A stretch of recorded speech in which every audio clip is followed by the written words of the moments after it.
What's up, guys? Welcome back to the channel. My name's Ken. I'm from Seattle. I'm a journeyman drywall finisher my whole life. Promise to teach you to do it right.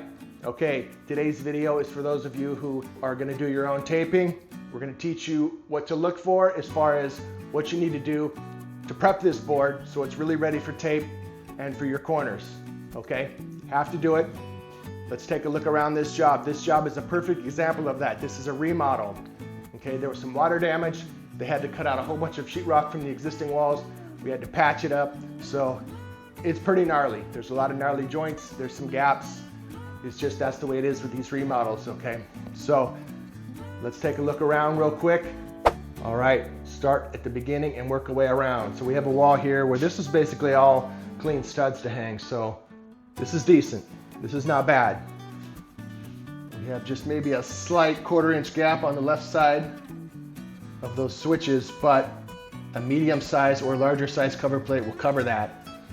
So if they're going to use those small little cheap cover plates, it's probably not going to cover, so we'll have to tape that and finish that. We do have a really gnarly blowout here. That is a little something that could have been prevented. That's just a little mistake from the sheetrockers. They didn't have to do that, but as a taper, these things happen once in a while and we fix them pretty much on a regular basis, so not the end of the world. Okay, now here's where it ties into the existing wall.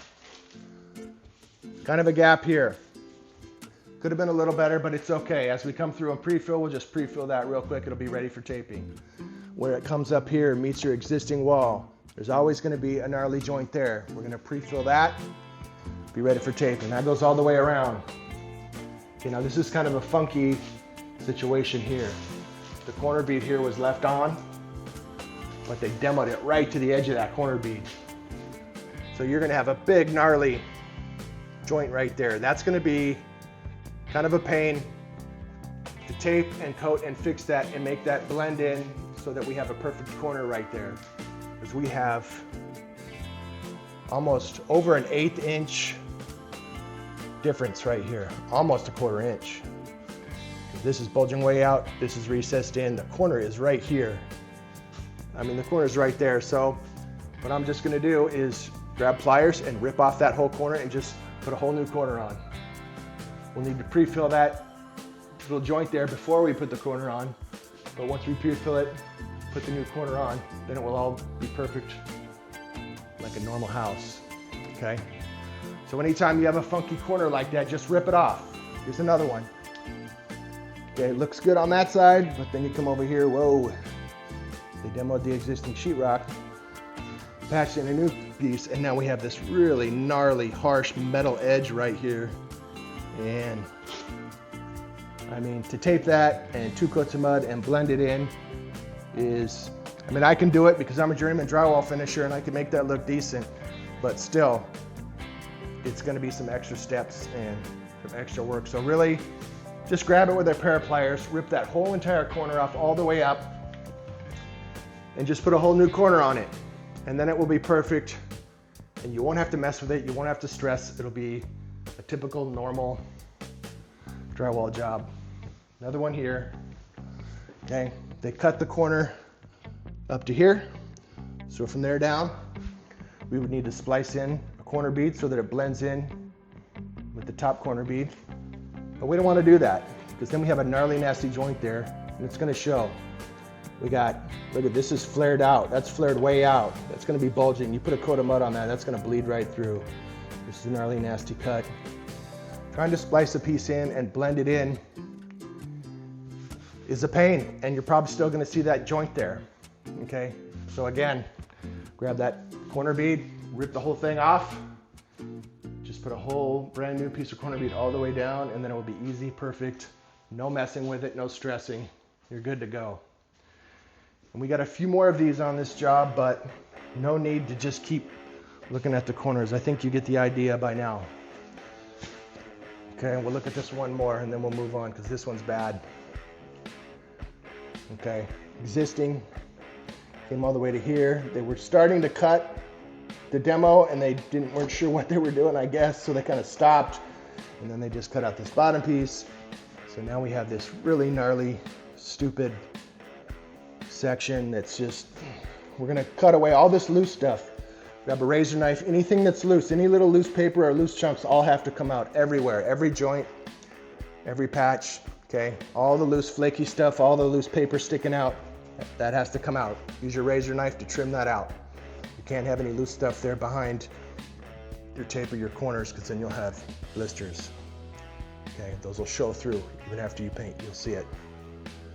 So anyway, what we're just gonna do here, again, this corner on both sides, we're just gonna grab some pliers and rip them off completely. Pre-fill the gnarly gaps down here that we see with hot mud. When I say pre-fill, I'm talking about 90-minute hot mud. And then once we pre-fill the gnarly nasty gap and the thing's basically flat, put our 2 new corners that go all the way down, cover everything and make everything come out perfect. So if you have something like this on your remodel job, don't stress, okay? Sometimes it's all about your way of thinking, how you're approaching it, okay? If you have the right approach, there's nothing to stress about, okay? Rip those existing corners all the way off, pre-fill the gnarly gaps, put 2 brand new corners on, it will make everything straight and nice. It'll be good. Again, they had to cut out the bottom section, okay? Because of the water damage, patch in with new sheetrock. So you're gonna have a gnarly joint there. And you're gonna have some loose paper. That's the way it is. When they go through and they cut it out with a saw and it's vibrating, causes this paper to kind of come loose and flare up like that from the saw. And you gotta cut that out. That all has to come out. So again, you can see where the line is right there. When I pull it like this, if I fold it like that, you can see that crease right there. That's where you cut with your razor knife, and then just remove all this loose paper that's flared out everywhere. You gotta do the whole thing. Now you're ready to pre-fill and tape. And then you got this big gnarly fracture. Jesus. Good job, guys.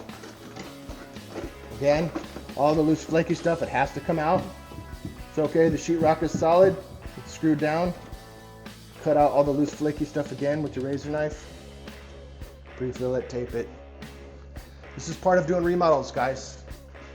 When you got a remodel and there's a lot of gnarly patches or water damage or anything like that, it's just part of it. So if you're gonna tackle it yourself, this is why you need me. So please help me grow my channel. I'm gonna help you as best I can. And if you could subscribe and turn on that bell so you don't miss the future videos, help me grow this channel. It means a lot.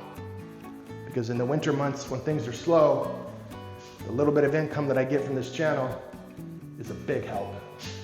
And we don't have to stress so much if things are slow during the winter months.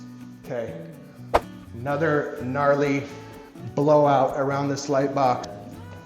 But again, I'm not too worried, because on a remodel like this, we're gonna be getting out the hot mud and pre-filling and fixing a lot of stuff. So if I see something like this, it's like, I'm already gonna have the hot mud out, I'm already doing this, so if there's a couple extra things, because the sheetrockers did a bit of a rough job, just gonna fix them. I got a lot of stuff to fix anyway, I already know that.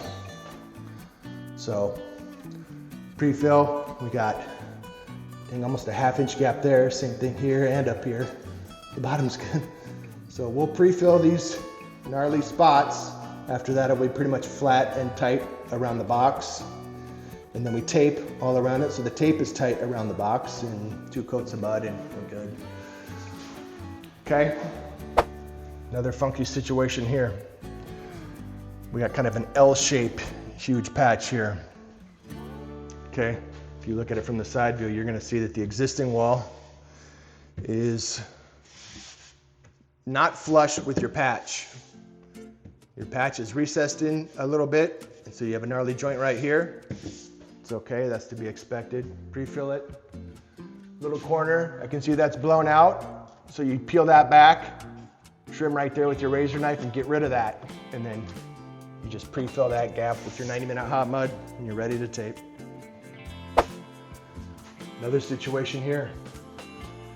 Guys, I know this can get boring, but you're watching because you need to do it. you have a job to do and you need to get it done and you need to learn this stuff. So if you're still here with me watching, I appreciate you watching at this point, because I know a lot of people will tune out after a while because this stuff is just not exciting and it's not sexy. But if you're still watching at this point, thank you. I appreciate you watching the whole video. So now I don't know why they cut this huge gnarly cut along the side of the tub, because they didn't demo anything. They didn't demo the tub, but yeah, they did it. And then we got this. So they cut along the top. I guess they weren't sure what they were gonna do. Maybe they thought they were gonna demo the tub and remove it, but then I guess maybe they decided they were gonna keep the tub, because it looks like they were cutting here to expose the flange of this tub so they can remove it and remove the tub, but I think they decided to go ahead and keep it. So we get to fix it. It's still solid though. The sheetrock is not just hanging there, it's not loose, it's still solid to the wall. So we'll scrape away this loose stuff, tape that. One piece of tape will cover this whole entire section. So tape it all the way around, finish it like we do with pretty much any tub, and that will be fine.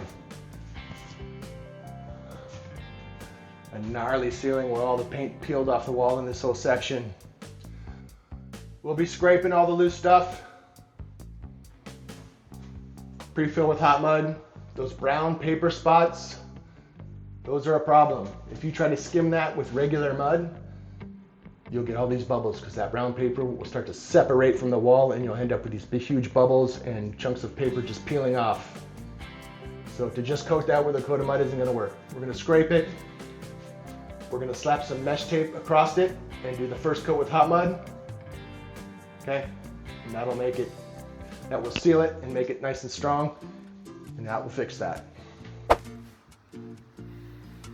All right, guys, the sheetrock job is pretty gnarly, but it's not really the sheetrock hanger's fault. It's because this is just a gnarly remodel job where there was a lot of water damage and they had to cut out a lot of existing sheetrock. And when you patch it with the new sheetrock, you're gonna have those gnarly joints everywhere. It's not the sheetrocker's fault. That's just the way it is with remodels, okay? We did see a couple spots that were pretty rough, that was some rough hanging by the sheetrock hangers. I'm not too worried about it. I'm not gonna give them a hard time. I'm not gonna even think about not paying them or anything like that. I got a lot to fix anyway, so if there's a couple little extra things to fix as you're going through prepping the board and doing your pre-fill, not a big deal. So, and for those of you doing your own taping, you have a lot to practice. I hope this video helps you. I hope you kind of have a better understanding now of how to prep and fix the rough sheetrock hanging so it's really ready to tape and put your corners on. And hopefully you're feeling a little bit better and you learned something. So thanks for watching. Please subscribe and help me grow my channel. Thanks. See you on the next one.